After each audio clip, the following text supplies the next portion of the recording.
You have to get past the Avengers and Marvel shit at some point, okay? Other people make movies. Here we go. We're doing it. We're actually doing this again. It's 2025, and we're still having our comic book movies cinema debate that started when Martin Scorsese committed the cardinal sin of having an opinion in 2019. An old man compared Marvel movies to theme park rides, and everyone with a Letterboxd account suddenly had a collective aneurysm and began to cry into their Funko Pop collections. A single quote that started 1,000 Twitter threads and made anybody who'd seen the Avengers all of a sudden a philosopher. Overnight, there were hundreds of think pieces about how Martin Scorsese was some out-of-touch boomer that couldn't grasp the cultural significance of watching the same movie dressed up in different costumes over and over. Meanwhile, the anti-Marvel crowd finally had a mascot that wasn't just some bitter asshole on Reddit. They could now point to an actual legendary filmmaker and go, "See, this is what I've been saying all along." As if Martin Scorsese gave a shit about validating people's hot takes on superhero movies. But here's the thing that everyone seems to be missing while they're busy having a slap fight in the comments section. What if both sides are completely full of shit? What if we're all so committed to our positions that we forgot to ask the most basic question that makes this entire debate even possible? What the fuck even is cinema? Now, I know you're thinking, I came here for the hot takes about Captain America and not a philosophy lecture. Well, tough shit, because you can't have a meaningful argument about whether something is art without defining what art actually is first. See, everyone thinks they know what cinema is. If it plays in a theater, it's a movie, and if it's a movie, it's cinema.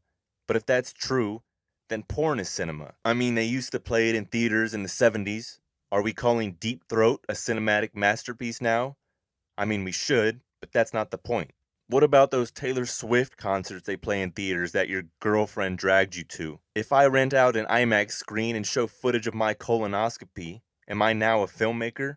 It's got a narrative arc, there's tension, there's discovery, there's probably going to be a climax. Where is the line drawn when it comes to something being considered art or cinema? This isn't an inherently new problem either. It's the same question that's been messing with people since Marcel Duchamp walked into an art exhibition in 1917 with a urinal, slapped a signature on it, called it the Fountain, and told everybody it was art. It led to critics and artists alike questioning their existence, and the public didn't know whether to be outraged or impressed. The brilliant part wasn't that Duchamp thought a urinal was beautiful.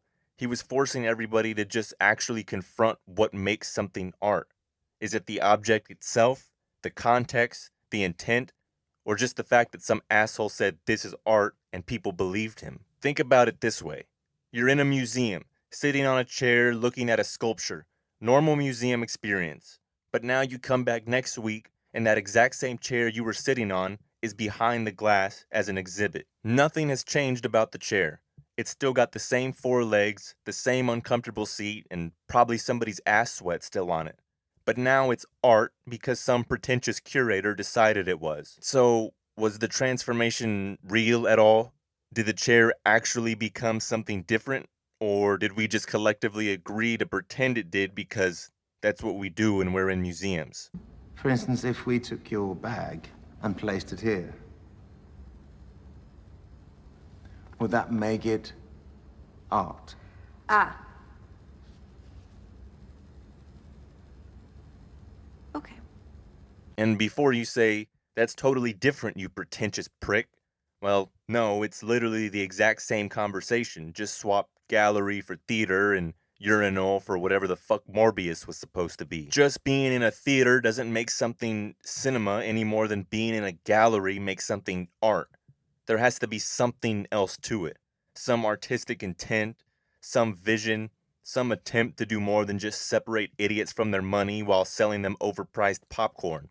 Which brings us to the $300 million question you clicked on this video for. Do comic book movies have that something else? Or are they really just expensive urinals with Disney and Warner Brothers' signature on them? Now, I'm not going to sit here and pretend I have a film degree, because I don't, or that my opinion matters any more than yours does, because it really doesn't. I'm just a guy with a microphone, way too much time on his hands, and a certain amount of repressed anger about a CGI mustache removal. But I think we can all agree that great films, the ones that we actually consider art and remember and don't just consume like cinematic McDonald's, usually involve some kind of risk. Francis Ford Coppola once famously said, "Cinema without risk is like having no sex and expecting a baby," which, coming from the guy that made Megapolis, is like taking swimming lessons from someone that's actively drowning. But then again, it's also the madman that created the Godfather trilogy and Apocalypse Now, so maybe broken clocks and all that. Let's talk about Iron Man, the first one, 2008.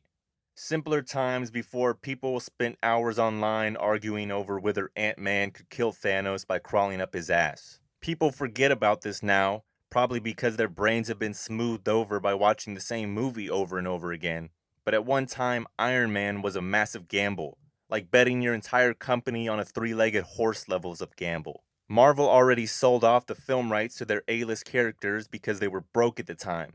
Sony had Spider-Man and was busy making him dance in the street like a jackass.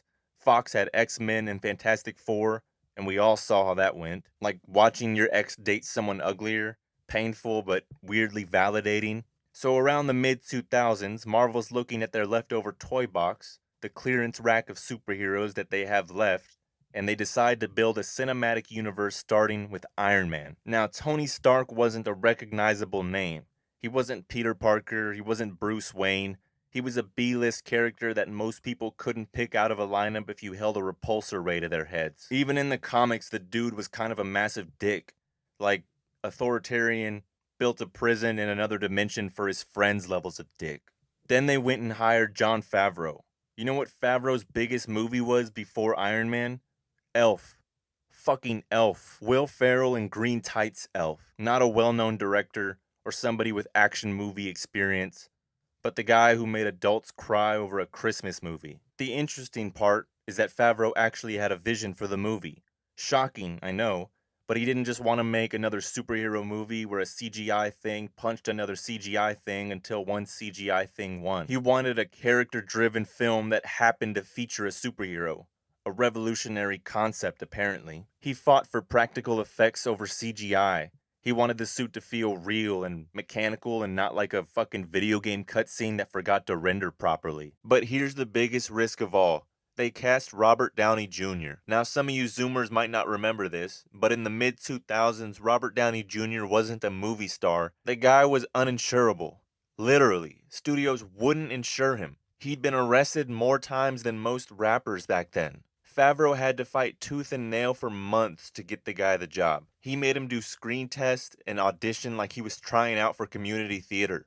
And when Marvel still wouldn't commit, Favreau allegedly leaked it to the press just to force their hand. And the genius part that modern Marvel has completely forgotten is that he wasn't casting Downey despite his issues, but he wanted to cast him because of them. Tony Stark's entire character arc is about a man who has everything, loses it all to his own demons, and then has to rebuild himself from nothing. If that sounds familiar, that's probably because it's Robert Downey Jr.'s actual life. He had a real-life struggle with addiction.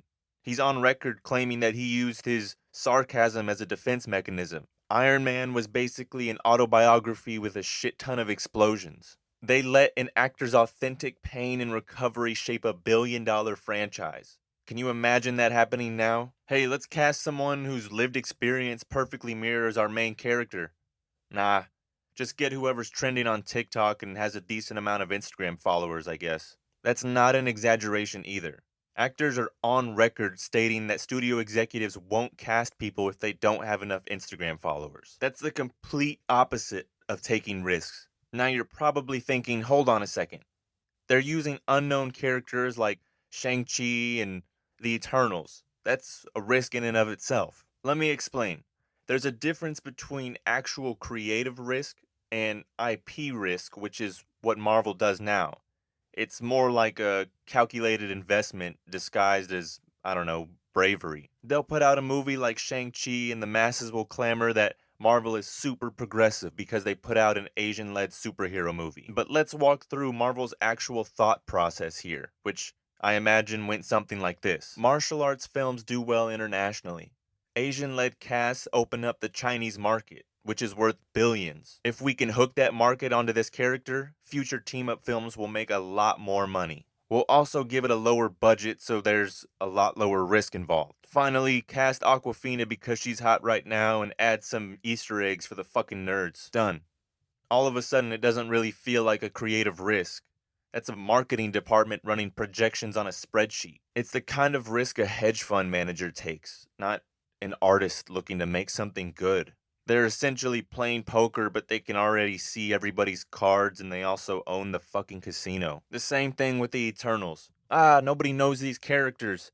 Yeah, but then they cast Angelina Jolie, Salma Hayek, and half the fucking Game of Thrones cast. Then they hire a director fresh off an Oscar win that everybody won't shut up about, even though her style doesn't fit with the tone of the film at all. It's not a creative risk when you're stacking the deck with bankable stars and an acclaimed director. The real risk would have been giving the Eternals to an unknown cast of character actors and actually letting them make something weird. But, that would actually require trusting artists to make actual fucking art. And you can't have that when there's millions of dollars of merchandise to sell. Remember when they cast Chris Pratt as Star-Lord? He was just a chubby funny guy from Parks and Rec at the time. That was a risk. That was believing that an actor could transform into something special. Now it's just, who was in that last thing that made money? Are they available? Great, sign them. It's no longer about finding the right actor anymore and more about finding the right brand ambassador. The guy who'll do the press tour without any controversy, hit all the talk shows with rehearsed anecdotes, post the contractually obligated Instagram stories. Don't you just love those talk shows? Oh, working with so-and-so was amazing. We're like a family. Yeah, the kind of family that never sees each other and only gets together when there's money involved. Fucking kill me. Now let's talk about directors. Think of a recent comic book movie director with a distinct visual style that you can remember. It's an easy question because there's not many.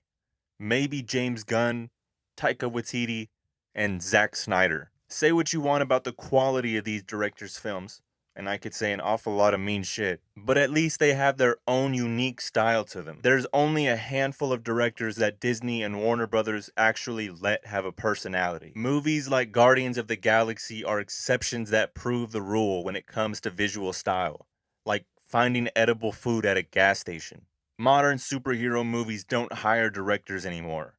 They hire project managers now. People that'll show up on time, execute the corporate vision that was decided 6 months ago without asking difficult questions like why or does this make any fucking sense? It's like hiring Gordon Ramsay to run your kitchen and then telling him he can only make microwave TV dinners. Want an example? Let me tell you about the tragedy of Edgar Wright and Ant-Man. Edgar fucking Wright, the guy who made Shaun of the Dead, Hot Fuzz, Scott Pilgrim, Baby Driver, spent 8 years developing Ant-Man. 8 years. That's probably longer than your parents' marriage lasted. It's longer than it took to build the Empire State Building. He wrote multiple drafts, made test footage, storyboarded the entire film. Then Marvel gave him a call and said, "We need setup for future films. We need references to the other movies. We need at least 7 more jokes per page." Wright reportedly told them to fuck off. Well, in British, so it sounded polite, but everybody knew what creative differences actually meant. His replacement was Peyton Reed. Nice enough guy, competent filmmaker, delivered a movie that was fine, forgettably fine. It made some money, set up future films, and then disappeared from cultural memory like all my friends do when I ask for help moving. It was exactly what Marvel wanted. A cog in the machine that looked and functioned like every single other cog. The movie wasn't a complete disaster, but the sad part is that we got a nothing movie instead of a something movie. This isn't an isolated incident either. Scott Derrickson left Doctor Strange 2 over creative differences. For those of you who don't speak Hollywood, I'll translate what that means. Scott actually wanted to make a real horror movie, and Marvel wanted Scarlet Witch and a couple cameos. David Ayer is still fighting for his cut of Suicide Squad, nearly a decade later. The director doesn't even claim the theatrical version is his movie. Think about that for a second. There was so much studio interference that the director doesn't acknowledge directing the thing that he directed. That's like a chef refusing to acknowledge that he cooked a meal because the manager came in and dumped fucking ketchup all over it. But here's where it gets even worse, because at least those directors actually tried. The real bottom of the barrel is when they hire directors who openly admit that they don't give a single fuck about the source material. Bryan Singer never read an X-Men comic before directing X-Men. The guy was making a movie based on characters with 60 years of history and he couldn't be bothered to crack open a single issue. Alan Taylor directed Thor: The Dark World and said in interviews that he didn't read Thor comics. You know what his inspiration was? Lord of the Rings. Because if it's got swords and British accents, it's all the same, right? You fucking tool. But wait, you might be thinking, directors need creative freedom. They're artists too in their own right. And I absolutely agree with that. But there's a difference between creative interpretation and just not doing your homework. Christopher Nolan put his own spin on the Batman mythos. He didn't follow the comics beat for beat, but he understood the character. Sam Raimi's Spider-Man didn't follow the comics beat for beat either. He shot webs out of his fucking wrist. Where are all those webs even stored at in his body? How does he replenish them? Look, anyways, you can feel the genuine love he had for the character in those movies. Those movies had heart because the people making them actually gave a shit. Now it feels like directors take superhero jobs the way I take freelance work that I hate. I show up, do the minimum work, collect a paycheck, and then I go move on to something I actually care about. And you know what's more depressing than directors who don't care?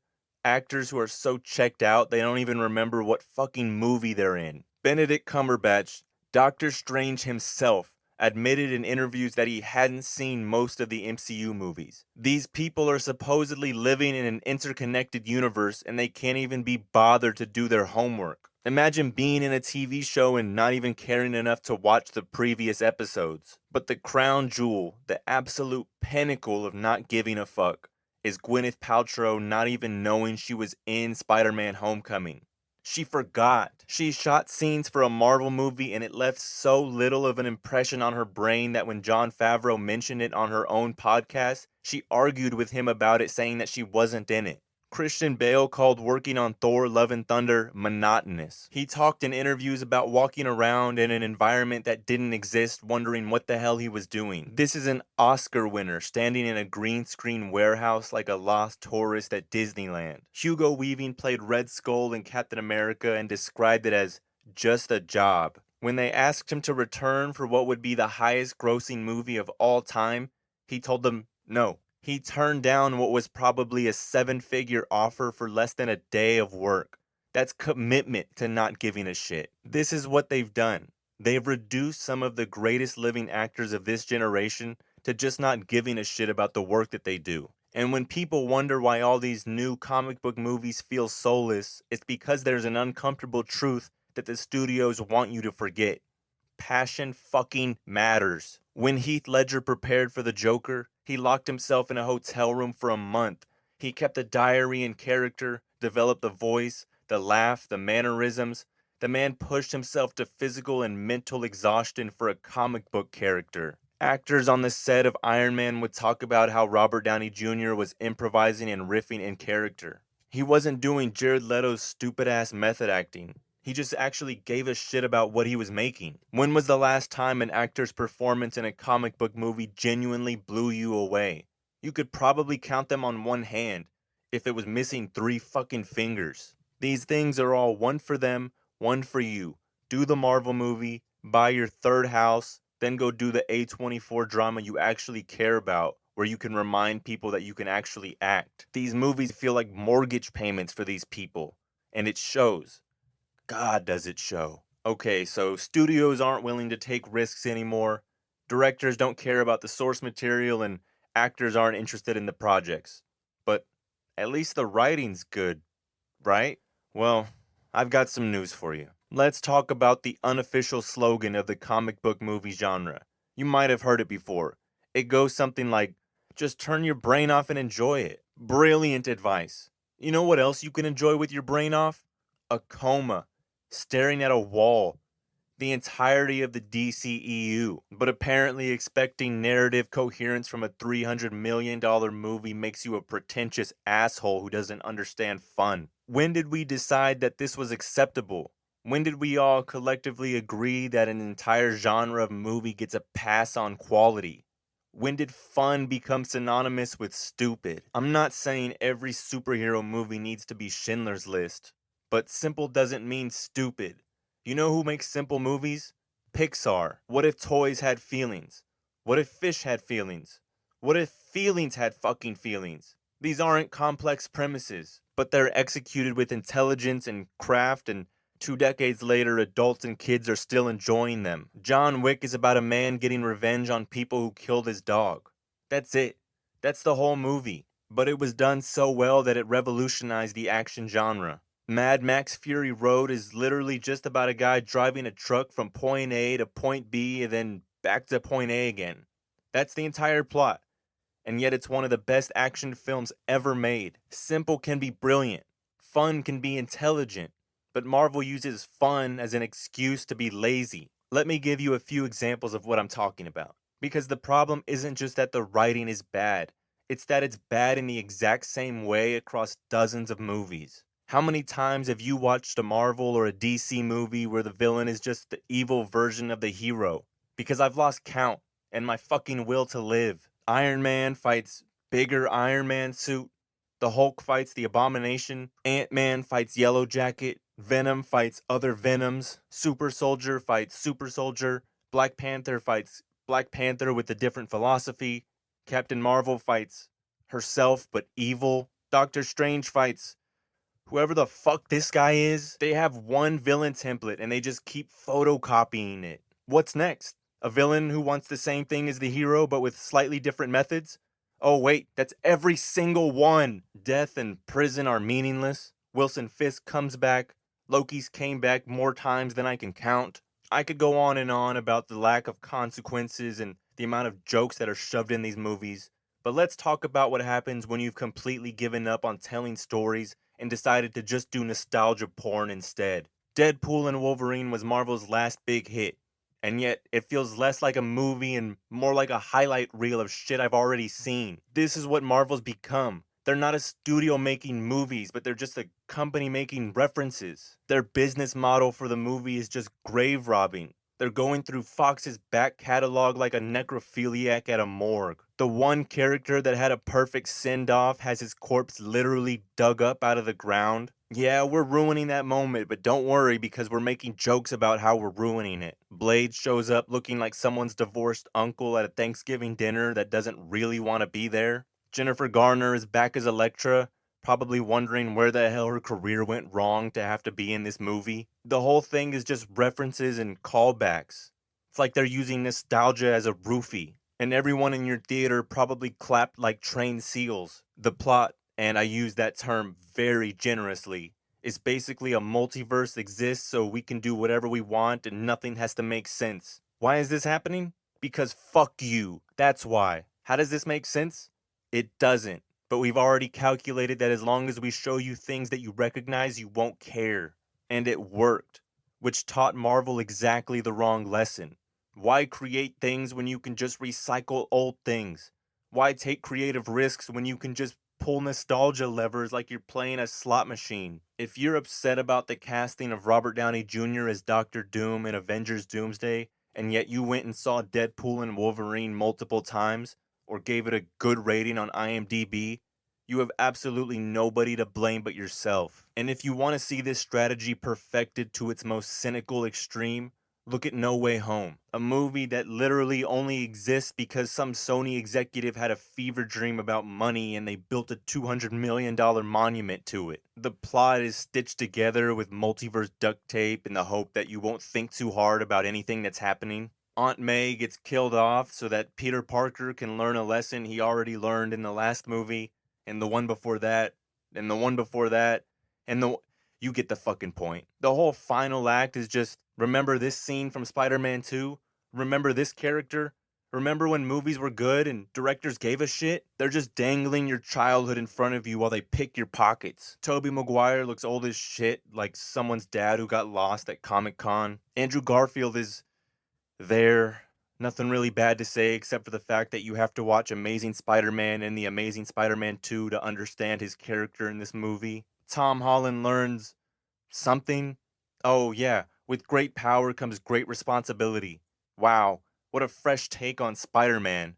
Never heard that one before. Remember when we learned that in the first trilogy?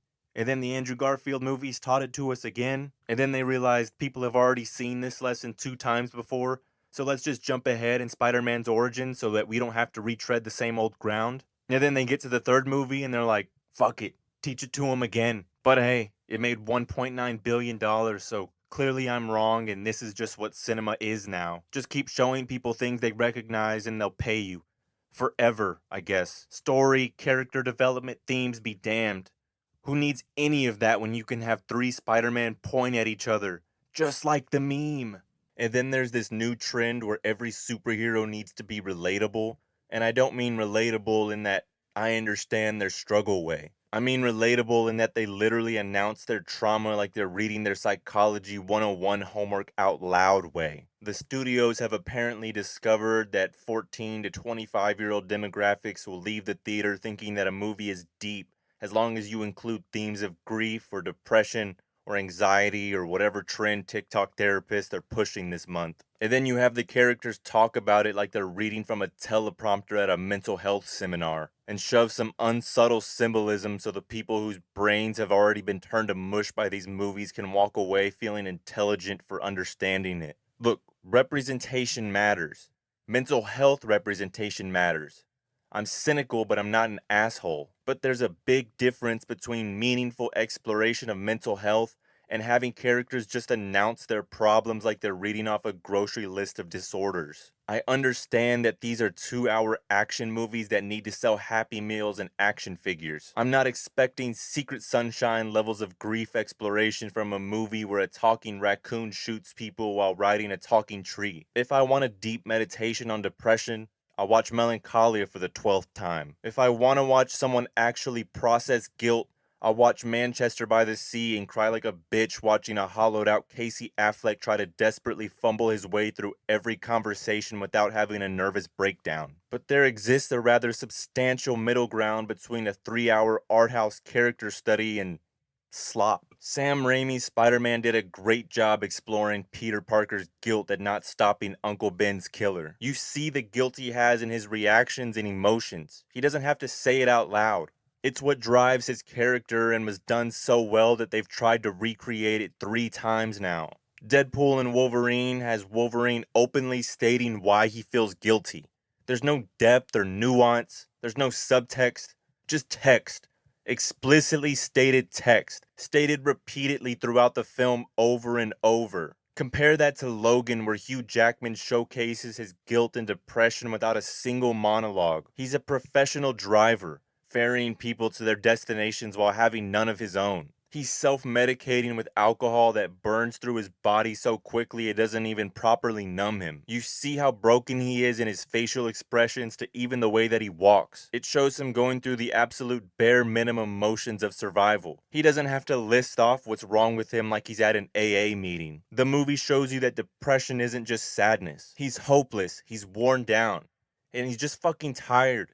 Like I am after having to watch Phase 4 to prepare for this video. Batman Begins and Multiverse of Madness both feature protagonists driven by grief to destructive revenge, but one treats it as complex human psychology and the other treats it like a PowerPoint presentation on why Wanda is sad. Batman Begins shows that Bruce's grief is messy. He thinks that he wants to kill Joe Chill for justice, but Falcone shows him that he's just a rich kid that's never seen the real ugly side of life. He doesn't get a moment of clarity. He gets shown in a brutal fashion that his pain doesn't make him special or righteous.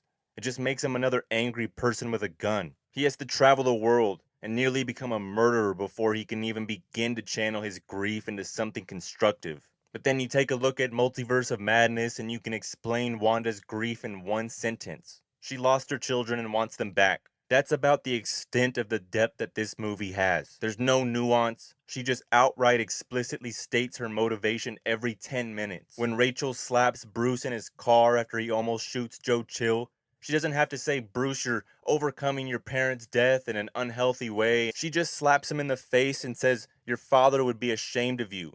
Wanda instead gets a nice sit down with Doctor Strange where they discuss her feelings. The insulting part is that Multiverse of Madness thinks it's being deep about mental health, while treating grief and trauma as something that can be resolved through a moment of self-awareness rather than the messy, complicated process that it actually is. I don't understand this trend anyways. You know who's not relatable?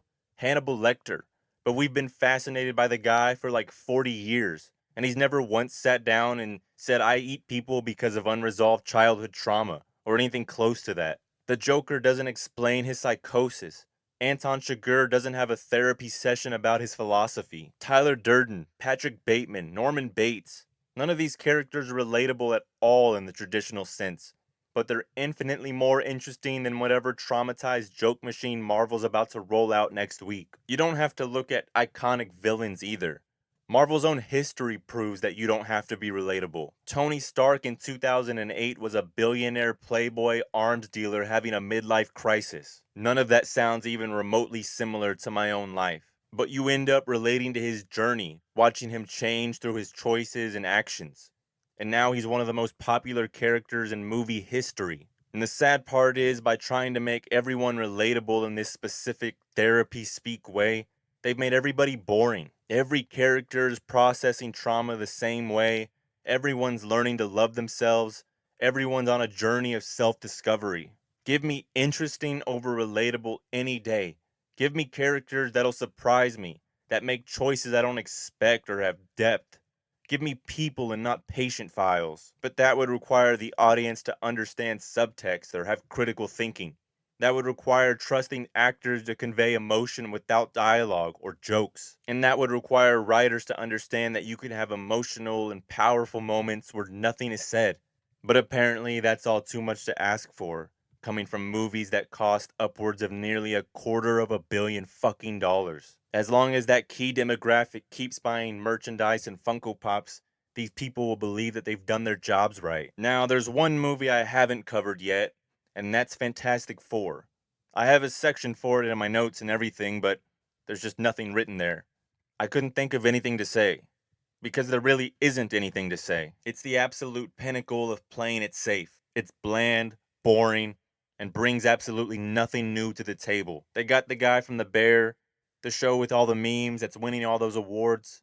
They got the guy from Stranger Things, the one they could actually afford. And then after Adam Driver and Jake Gyllenhaal turned them down, they scraped the bottom of the barrel and cast Pedro Pascal because The Mandalorian still has a little bit of traction, I guess. I mean, it just really reeks of desperation that they went and hired someone from every single major franchise trying to leech off of their fan base. And in the process, they forgot that they actually have to make a fucking movie. I physically can't talk about this film anymore. So after all the bitching and cynicism, what's the real answer? Are superhero movies cinema? Well, the uncomfortable truth is, they can be. Some of them have been. The Winter Soldier is a political thriller about surveillance and freedom that just happens to feature a guy that can throw a frisbee really hard. Logan is a powerful story about mortality and legacy. Spider-Man 2 asks you what it means to be responsible when responsibility costs you everything you want out of life. The Dark Knight is about chaos versus order, escalation, and whether or not one person can really make a difference. These movies exist. They prove that it's possible. But there are exceptions that prove the rule. For every Winter Soldier, we get 5 Quantumanias. For every movie that tries to be something, we get 20 that are comfortable being nothing. The problem isn't that they're superhero movies. The problem is that they've become products first and movies second. They're made by committees who never read a comic or seen a movie that wasn't designed to sell toys and video games. They're made to offend no one, challenge nothing, and sell everything. They want to be events, IP extensions, franchise installments, universe builders, cinematic experiences, anything except actual fucking movies with stories and themes and something to say. Scorsese wasn't entirely wrong, but he wasn't entirely right either. Superhero movies aren't inherently not cinema, they've just chosen not to be. It's the same thing that happened to westerns in the 60s, slashers in the 80s, rom-coms in the 2000s, and whatever the fuck happened to comedy movies. Studios found a formula that prints money and decided that was more important than making art. And honestly, it's fine. Sometimes you just want to watch attractive people in colorful outfits punch CGI monsters while making jokes. I'm cool with that. But let's stop pretending it's more than what it is. Let's stop defending mediocrity like it's our religion. Let's stop acting like expecting quality from a $300 million movie makes you a pretentious snob. You can make popular art that's still art. You can make blockbusters with actual fucking soul. And you can make superhero movies that are actually movies. We've seen it done and we know it's possible. But as long as people keep buying tickets to whatever colorful garbage they throw at us, and as long as people keep defending good enough like it's actually good, why the hell should they bother trying? The saddest part though is that somewhere there's an Edgar Wright Ant-Man script gathering fucking dust. A Scott Derrickson Doctor Strange 2 that actually tried to be scary. A David Ayer Suicide Squad that wasn't butchered by a trailer company. There's a version of these movies where directors directed and writers wrote and actors actually gave a shit. But we'll never see them because the machine doesn't really need cinema. It just needs more content and we keep fucking feeding it. So that's the answer. Comic book movies aren't cinema because they don't want to be. It's because they don't need to be. And until people actually demand better with their wallets, they never will be. Anyway, that's just my opinion. Now I'm gonna go watch The Dark Knight again and pretend comic book movies still have a shred of potential. Thanks for listening to my descent into madness. Leave a like or a comment if you enjoyed the video.